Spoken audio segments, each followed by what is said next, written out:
الله أكبر الله أكبر الله أكبر الله أكبر أشهد أن لا إله إلا الله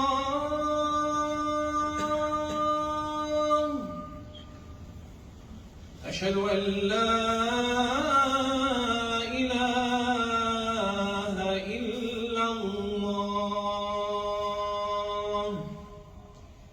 أشهد أن محمدًا رسول الله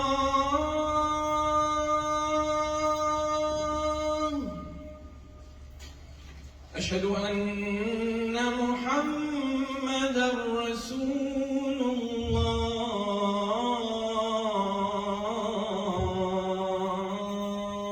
الله حي على الصلاة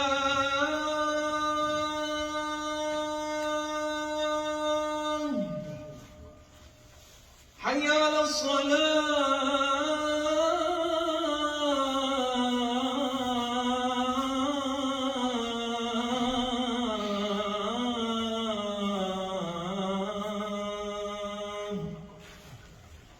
حي على الفلاح حي على الفلاح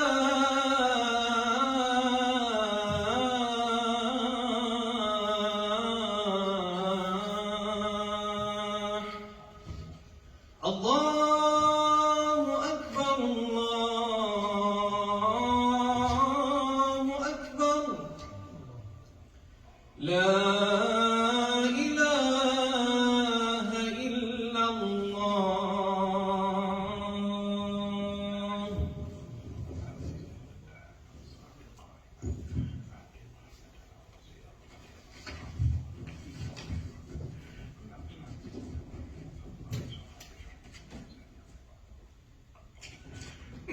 إن الحمد لله نحمده ونستعينه ونستغفره ونعوذ بالله من شرور أنفسنا ومن سيئات أعمالنا من يهده الله فلا مضل له ومن يضلل فلا هادي له وأشهد أن لا إله إلا الله وحده لا شريك له وأشهد أن محمدا عبده ورسوله يا أيها الذين آمنوا اتقوا الله حق تقاته ولا تموتن إلا وأنتم مسلمون يا أيها الناس اتقوا ربكم الذي خلقكم من نفس واحدة وخلق منها زوجها وبث منهما رجالا كثيرا ونساء واتقوا الذي تساءلون به والأرحام إن الله كان عليكم رقيبا يا أيها الذين آمنوا اتقوا الله وقولوا قولا سديدا يصلح لكم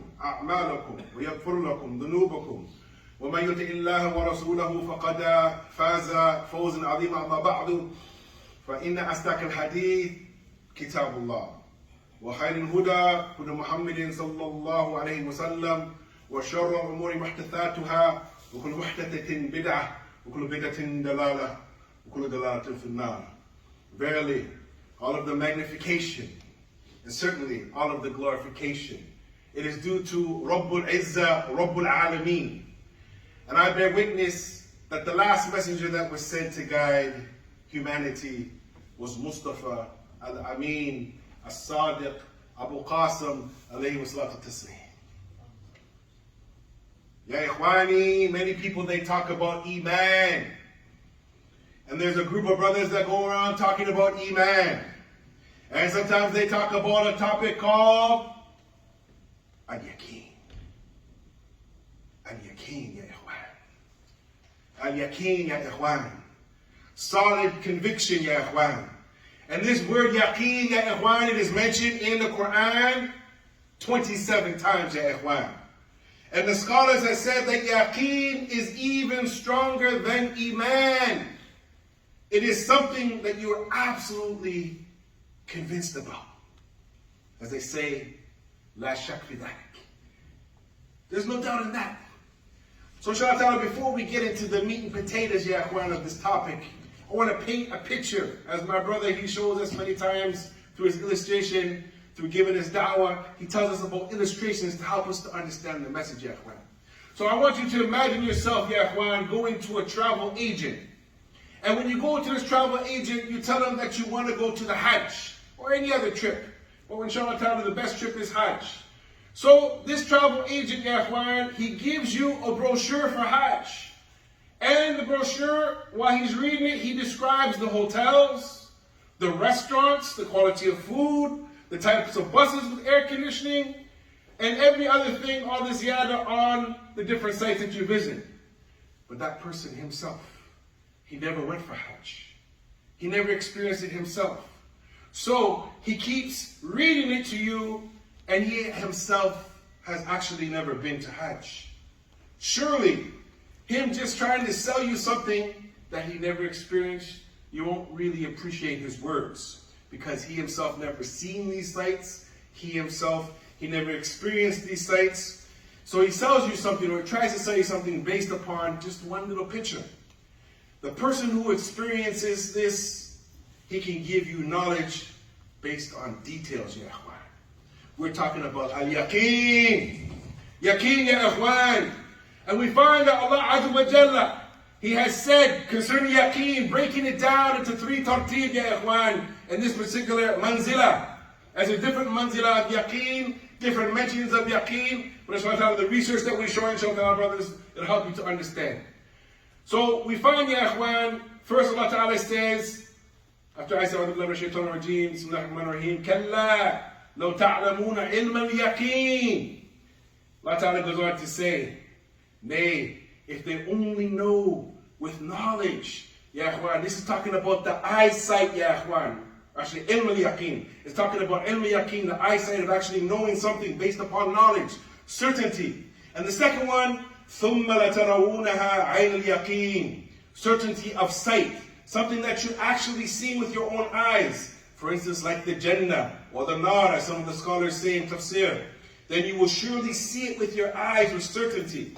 So we find, ya ikhwan, and the last one is إِنَّ هَذَا لَهُوَ الْحَقَّ الْيَقِينِ. حَقَّ الْيَقِينِ, ya ikhwan. Indeed, this is the true certainty. So when we try to break this down to you, brothers, Ibn Taymiyyah rahmatullah alayhi went on to break it down in such a sweet, easy way for the Ummah Muhammad to understand. He said that a person comes to you and they describe to you honey, and you've never seen honey, never tasted honey, but you hear someone talking about how honey is. It tastes so sweet, it's so thick, it smells good, but you have never seen it and you have never tasted it. But then now, actually somebody comes and they bring a bottle of honey, or you see a bottle of honey. Now you have some knowledge about it, you've actually seen it, but then now someone comes and they give you a taste of honey. These are the different levels that the Shaykh was trying to explain in some of his books, talking, ya ikhwan, concerning the ulum al-iman, the amal al-iman, and the akhlaq al-iman, trying to understand that yaqeen, ya ikhwan, it is solid conviction, la shak fi dhalik. No one can trick you. And we find, ya ikhwan, that these particular ayat, ya ikhwan, go into deep depth of knowledge, ya ikhwan. As we know the hadith, which is very famous, inshallah, maybe another day we can get into it, the hadith of Hudayfa, the hadith of Handala, where he went on to say that the Prophet ﷺ used to come and describe to us the Jannah as if we could see it, ya ikhwan. And also, we know the ayah about Surah Ibrahim, where he talked and he asked Allah, oh Allah, show me. Do you not believe? Yes, I believe. So, ya ikhwan, there's a different level of actually knowing a thing, seeing a thing, and experiencing a thing. And we look at this, ya ikhwan, we have to take our hats off to the scholars. Because when they wrote down for us in the tafsir, they didn't leave it so it's confusing. Inshallah, we're going to go back over it again, even though we gave you plenty of parables to understand. So for instance, ya ikhwan, ilm al-yaqeen. It is based upon knowledge. You actually see smoke from a distance. You can see smoke, and because of your experience in life, you have to know that when there's smoke, there's something else there. So we see smoke, it signifies through our knowledge and our investigation that something is burning. This is ilm al-yaqeen. Also, ya ikhwan, Ainul Yaqeen. That you can actually see the fire. You get closer, you see the fire going up. This is certainty as contemplation of the vision. You can actually see it with your own eye. You're witnessing it. And the last one, ya ikhwan, is haqq al-yaqeen, which is you can actually feel, you get closer. You can feel the heat of the fire. Now this parable, ya ikhwan, is very lightweight compared to the hellfire that is awaiting those people that deserve it. May Allah save all of us from that hellfire. Qul Ameen. So ya ikhwan, based upon, the first one is based upon knowledge, the second one is based upon seeing, and the third one is based upon feeling, certainly gained through experience. We will be convinced, ya ikhwan, of the fire, and especially the ayahs that are talking about those disbelievers who disbelieve in the hellfire. Allah Ta'ala is telling them that they will come to see it. So we find, ya ikhwan, when the word yaqeen is used, we find Allah Ta'ala, He talked about yaqeen using al-yaqeen, talking about the akhirah. Also, He used the word yaqeen talking about people with certain belief, as well as people with no certainty of belief whatsoever.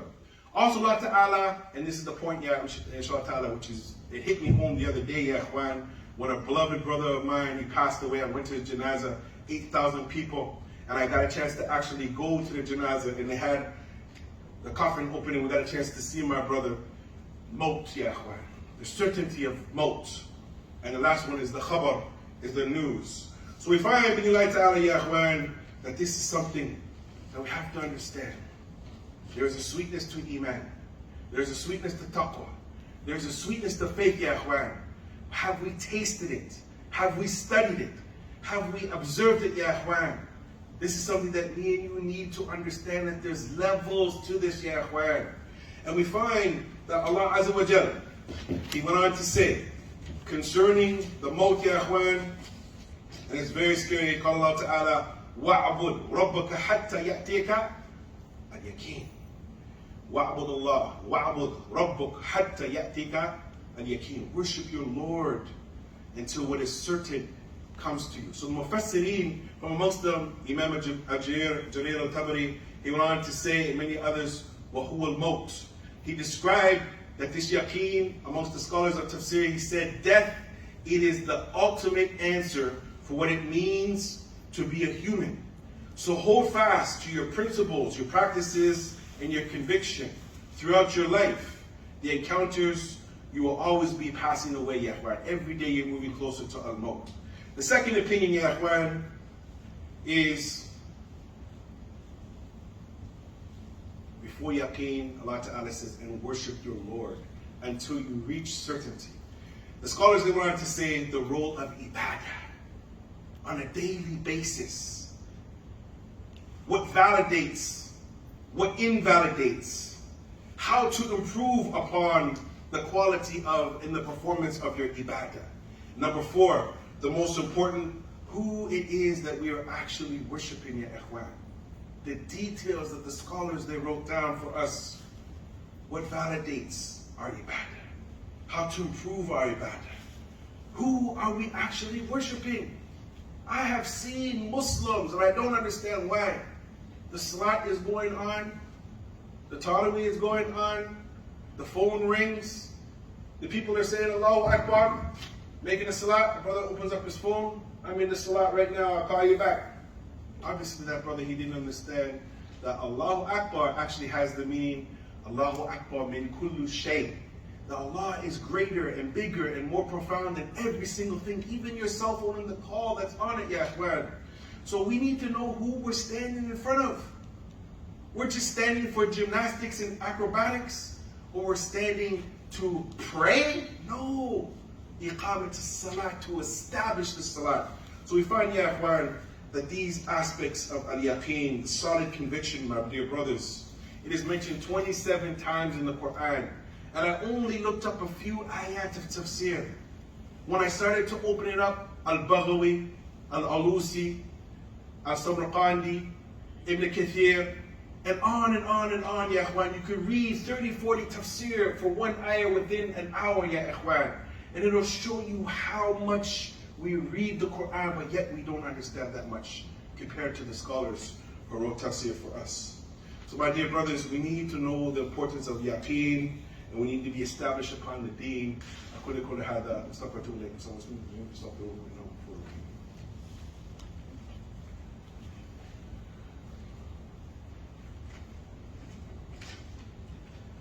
الحمد لله رب العالمين وأصلي وأسلم على نبينا محمد وعلى آله وأصحابه أجمعين. Looking at the dictionary, يقين ثقة تحقق تأكد اقتناع. Certainty, meaning the certitude, the assurance, the conviction, the sureness, and the positivism. My dear brothers, this is in the aspect of aqidah. We're talking about yaqeen. We gave you a few ayat about certainty. Also, there is another understanding of yaqeen, my dear brothers, and it is in Bab al-Fiqh. Shaykh al-Islam, Ibn Taymiyyah, and other scholars, and from amongst the book that he wrote was called Al-Qawaid Fiqhiyya Al-Khamsa Kubra, which is a monumental book, yeah brothers. And this is the Bab Usul al-Fiqh and Qawaid Fiqhiyya and Qawaid al-Kulliyya. The concept, ya ikhwan, of the maqam of yaqeen, the manzil al-yaqeen, the qaida that the Shaykh he wrote was something which is really important, which many Muslims, they don't know. We need to study this in also the aqidah as well as the fiqh look of the word yaqeen. There is within the Khamsa Kubra a science called al-yaqeen la yazul bil-shak. Al-yaqeen la yazul bil-shak. That certainty isn't removed from doubt, brothers. So if I made a fresh wudu and I left my house and I know I made a wudu and I'm driving down the road and I'm almost at the masjid and I'm not sure if I passed gas, I didn't hear any gas. So this principle, many Muslims, we forgot it, that you should just go with this principle. You don't have to go make another fresh wudu. Why? Al-yaqeen la yazul bil-shak. It makes our religion easy for us. Some brothers, they have the waswas. I don't know, did I leave my wallet? What's going on? I don't have wudu, I have wudu, I have tahara, I don't have tahara. There's brothers that have this. If they understood this principle, then ya ikhwan, the religion would be easy. So the A'immatul Lugha, they wanted to say that ashaq khilaf al-yaqeen. That doubt is the opposite of yaqeen. So we find, my dear brothers, that these sciences, and this is just one topic, al-yaqeen. The scholars have written on so many topics, and brothers, just this little bit of information that I myself did a personal study on. I'm just tipping the iceberg of the science of yaqeen, ya ikhwan. The scholars of Islam, that's what they did. When they opened up the book of Allah, they looked at Tawbah, they looked at Maghfirah, they looked at Rahmah, they looked at Istiqamah. All these different words in the book of Allah, they took those words out and someone wrote a book on it with all the ayat and hadith. For thousands of years, ya ikhwan, I've seen some of the Muslim libraries with my eyes, and it's a tremendous treasure, brothers. And my heart is crying out to you, brothers, that we have not done our job. If you go to the University of Toronto, if you go to the University of McGill, if you go to the University of Chicago and other libraries, the non-Muslims have collected our books of Islam more than any masjid or any organization in North America. You can go to the University of Toronto and find makhtutat, rare manuscripts from the scholars. They go to fairs and they buy the latest books of the scholars and they have it down for people who want to do research.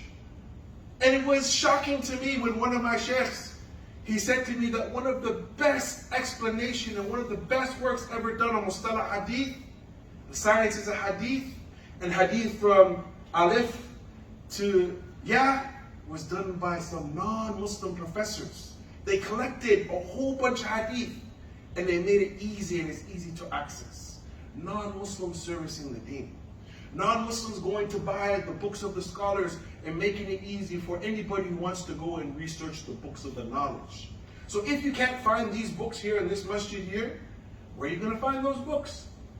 The non-Muslims have went and preserved our religion for us. You can go, ya ikhwan, and for some money, you can get in there and you can get a card to go and research, ya ikhwan. It is a tremendous thing. As I myself, when I was overseas studying, the non-Muslims are learning the Arabic language. Some, so they can translate what the Muslims are saying. Some because they like to learn new languages. Some because they actually want to read the Quran and understand it. We have Muslims that are born in Islam and they don't want to read the books of Islam. We got lazy brothers, the books of Allah, the Quran is collecting dust. Brothers, we have to change, brothers. If you want yaqeen, you got to go back to the book of yaqeen, as this is one of the things, ya akhwan, we can see the Quran, we can hold the Quran, we can recite the Quran. But brothers, how much yaqeen do we need? There's ilm al-yaqeen, haqq al-yaqeen, ayn al-yaqeen. What level am I on? What level are you upon, ya akhwan? This is the question we need to understand. We need certainty, brothers. The call is going out. The call is going out. Some people are leaving Islam. Some people are answering the call. As for me and as for my brother here, we were not fortunate to be embraced by the Muslim countries. We were not born in the Muslim countries. Our parents and our ancestors aren't Muslim. We answered the call of Allah just by hearing La ilaha illallah. No Muslim empire came and gave us Islam. No Muslims came to our land and conquered our land and then made that the religion of us. We answered the call when we heard about Allah and His Messenger. We answered it, ya akhwan. I was kicked out of my house by my father, ya akhwan, for answering that call. And I had a strained relationship with him for many years. Because maybe a little bit of yaqeen came in my heart about La ilaha illallah, brothers. Muhammad Rasulullah sallallahu alayhi wa sallam. I chose Islam. I'm one of the chosen few, like my brother Abu Hafsa. Some of us have been given Islam by birthright. And some of us, we don't care about this birthright because the jail is packed with Muslims, ya akhwan. Packed with Muslims. And you'd be shocked to find out that some of the Muslims that are in the jail have actually memorized the whole book of Allah from cover to cover, selling drugs. So the question is, what level of yaqeen do those brothers have? Brothers, I'm encouraging you brothers right now, go home to your family. Make it your own study to go and study the science of yaqeen and iman, brothers. Because it can be taken away from you just like that. That's why we say in the khutbah, وَلَا تُمُوتُنَّ إِلَّا وَأَنْتُمْ مُسْلِمُونَ. Doesn't matter if you've been in Islam for 1,000 years, your grandfather made Hajj, your grandma gave Sadaqah. Are you dying on Islam? Am I dying upon Islam? This is all that matters, brothers. May Allah give us the certainty to practice La ilaha illallah, Muhammad Rasulullah, and to die upon Iman. And just to say, brothers, that when I went to this janazah and I seen my brother, his face had a big smile on it. This is what we want, brothers, when we're shrouded. And he had light on his face, brothers. We want a husnul khatimah that's based upon yaqeen. May Allah help me, may Allah help you, may Allah help the ummah. May Allah give the Muslims worldwide the understanding of yaqeen and iman, and to help us practice Islam in every land, in every place, and to help free all the Muslims that are suffering, all the Muslims in every single land. We can't just name a few because then our brother will say, well, what about my country? So all the Muslims, kullu makan, may Allah give us all certainty so we can die upon La ilaha illallah Muhammad Rasulullah. With that, Team Assalamu alaikum.